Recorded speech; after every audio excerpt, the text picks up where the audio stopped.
자, 오늘은 우리가 시편 43편 말씀을 중심으로 해서 내 마음속에 여러분 영적인 그런 침체가 들 때 우리가 어떻게 해야 되는지 한번 생각해 보도록 하겠습니다.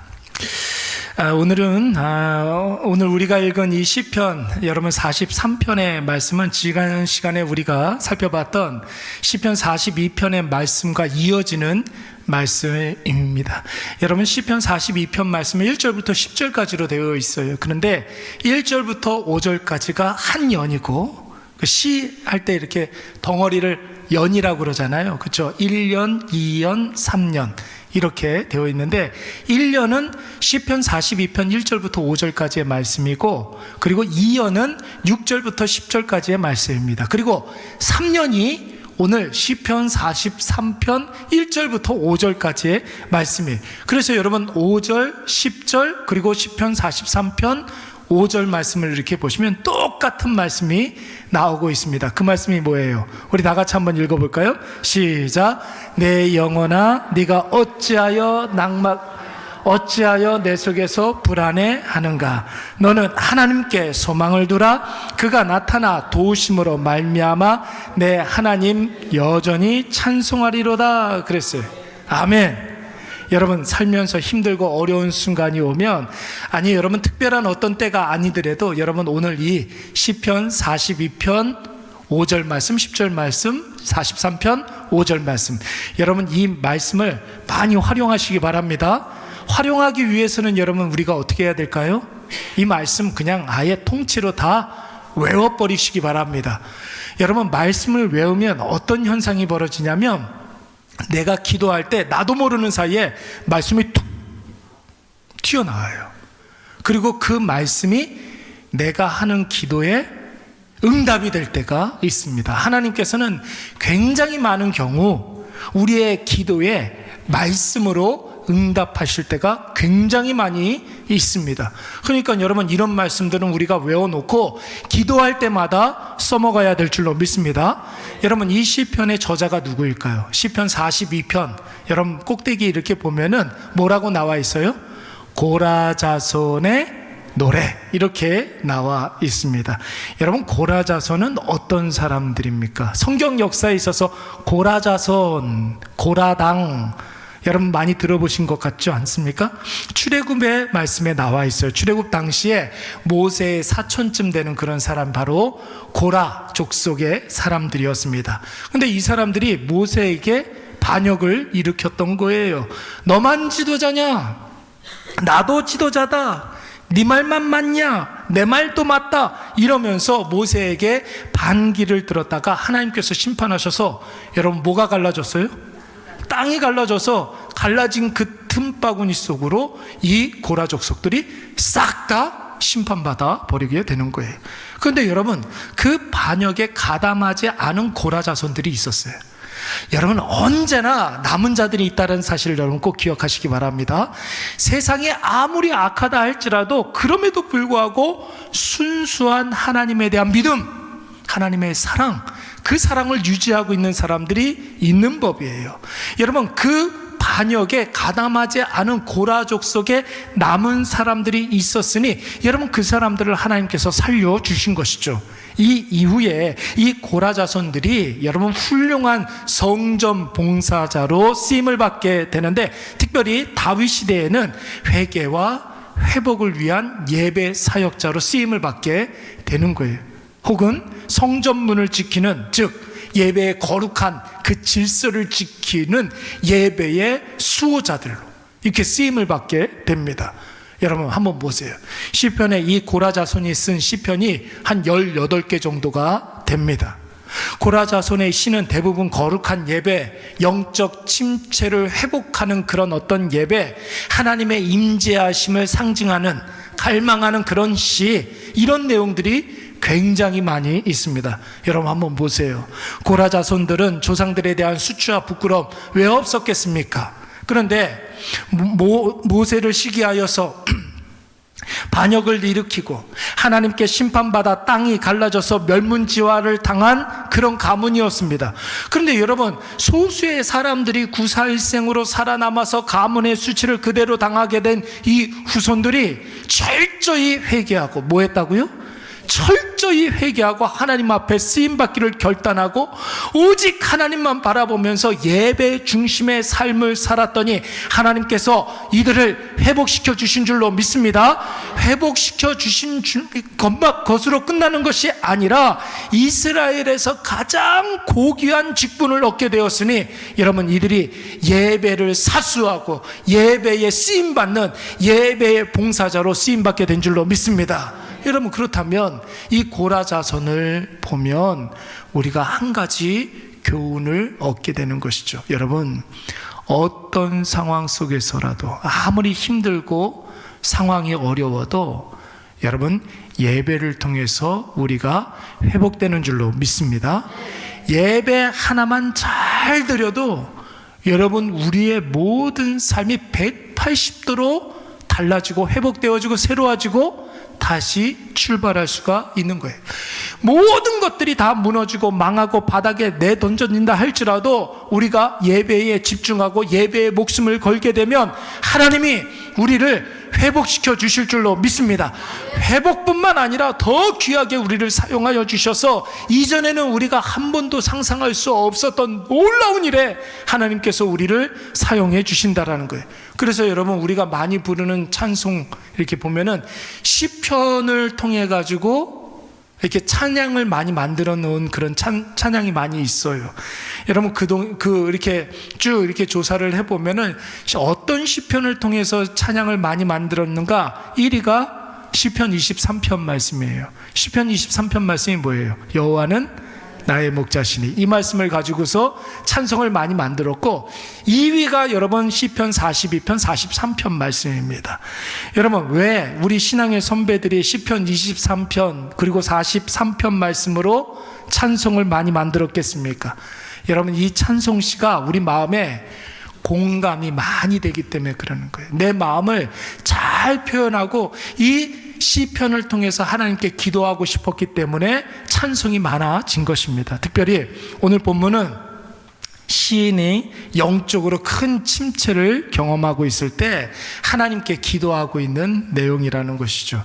그러니까 여러분, 이 세상 살아가는 모든 신앙인들은 여러분 누구나 다 영적인 침체를 경험하게 되는데, 여러분 그때마다 하나님 아버지 앞에 예배를 회복하면서 이 찬송시 같이 하나님 아버지 앞에 이 찬송시의 고백대로 나아가시기 바랍니다.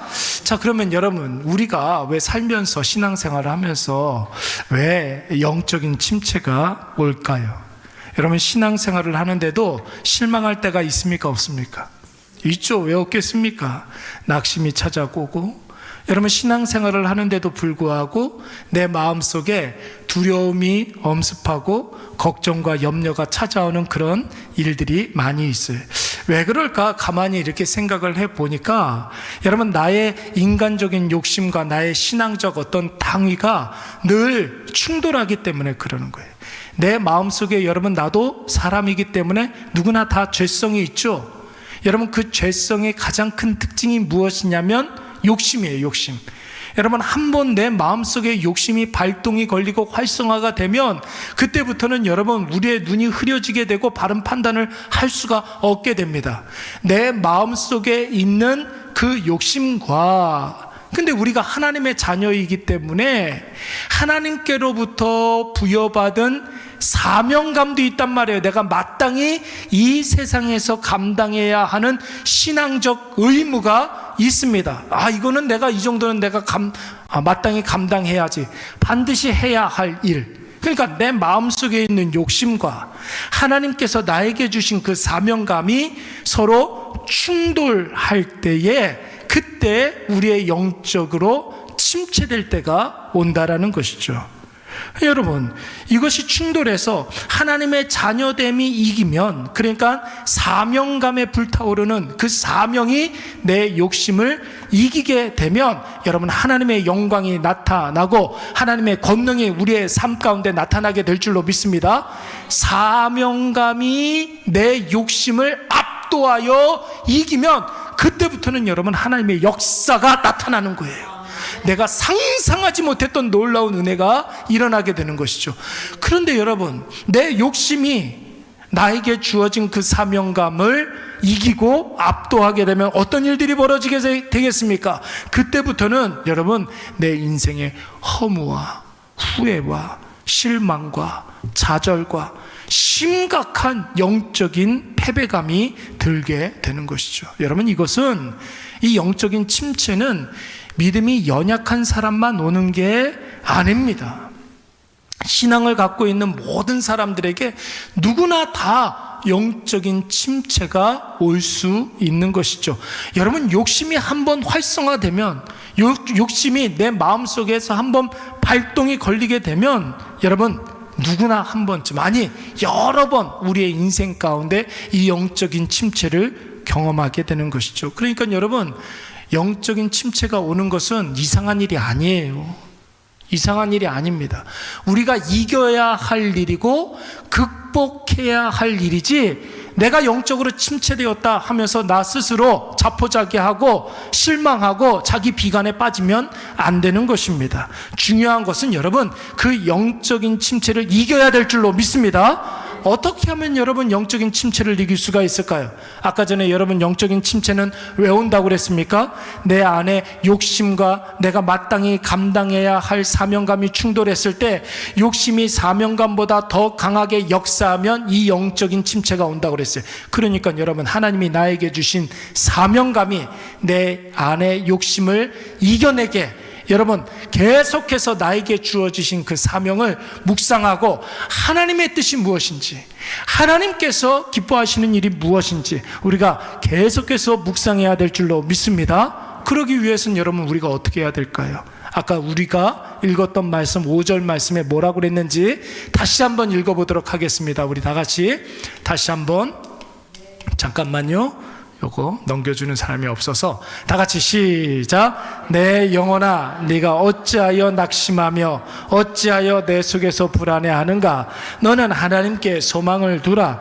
그가 나타나 도우심으로 말미암아 내 하나님을 여전히 찬송하리로다. 여러분, 이 말씀은 누가 누구에게 하는 말일까요? 고라자손, 그러니까 이 시를 지은 이가 누구한테 하는 이야기일까요?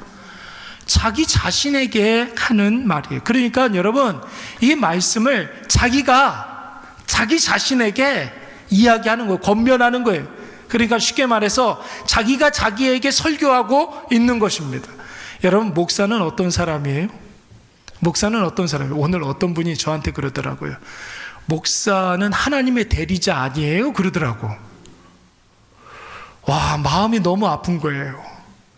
목사를 하나님의 대리자로 생각을 하고, 무슨 목사를 교황 정도로 생각하고 있는 것 같아요. 여러분, 하나님의 대리자는 이 세상에 존재하지 않습니다. 목사는 여러분 어떤 사람이냐면 그냥 이 교회 안에 설교를 담당하는 직분이에요. 예, 설교를 담당하기 위해서 따로 세워놓은 직분이에요. 그러니까 여러분, 집사는 재정의 출납을 위해서 따로 세워놓은 직분이잖아요. 장로는 교회를 돌보기 위해서 따로 세워놓은 직분이잖아요. 권사는 성도들을 돌보기 위해서 따로 세워놓은 직분이에요. 목사나 장로나 권사나 집사나 다 자기에게 하나님께서 허락해 놓으신 그 사명이 있는 거예요.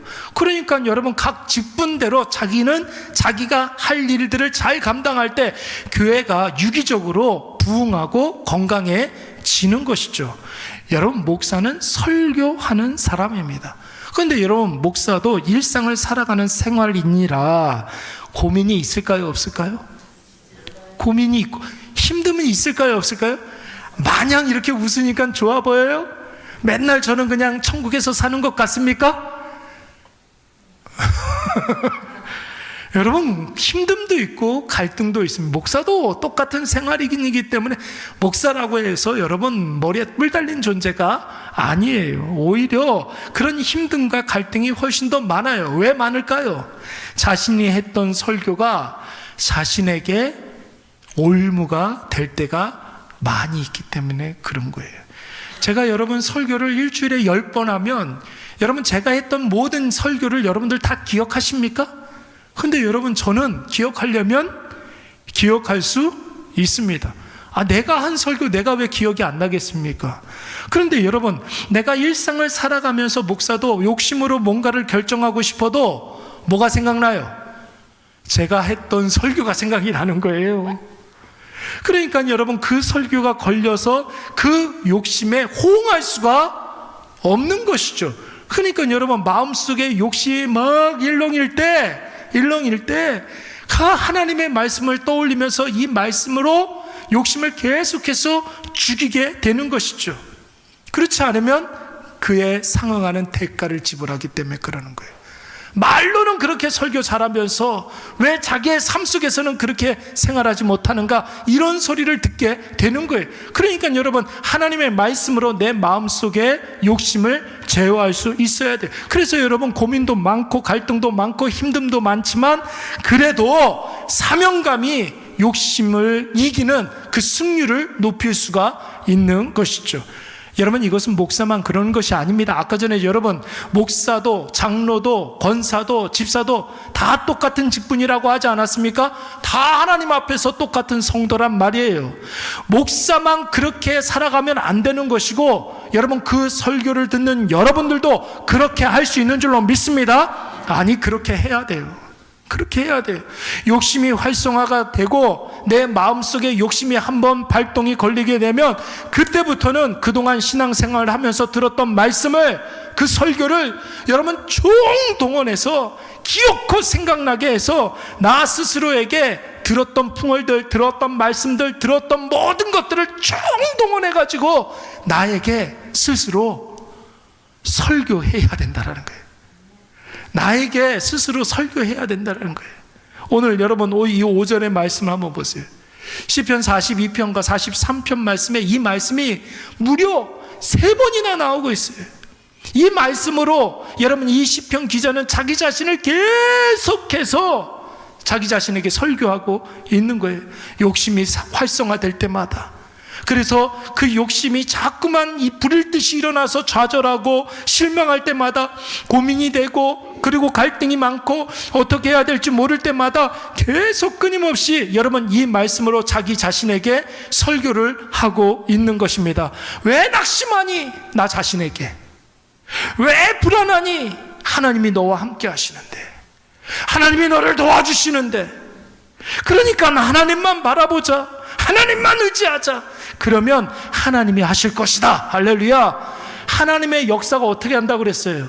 그가 나타나 도우심으로 말미암아, 그가 나타나 너를 도우심으로 말미암아 결국 우리가 승리할 것이다.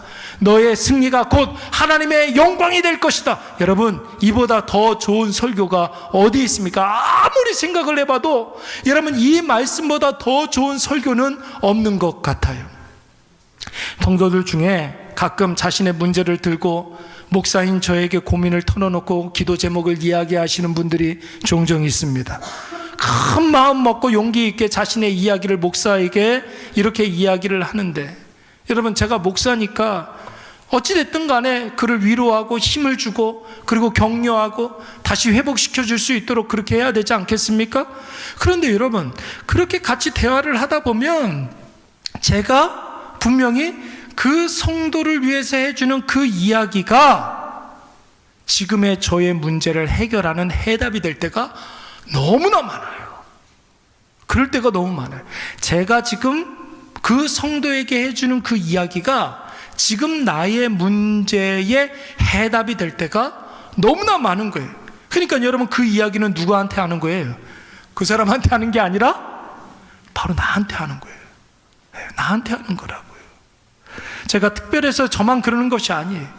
우리가 누군가의 문제를 제3자의 눈으로 보면 여러분, 방법이 보일 때가 있잖아요. 당사자가 아니라 한 발 물러나서 제3자의 눈으로 그 사람의 문제를 보면 여러분, 정답이 선명하게 보일 때가 있지 않습니까? 해답이 보일 때가 있지 않습니까? 그러니까 여러분, 나에게 어떤 문제가 벌어지고 고민이 생기면 그 문제가 내 문제가 아니라 여러분, 타인의 문제라고 한번 생각을 해보세요.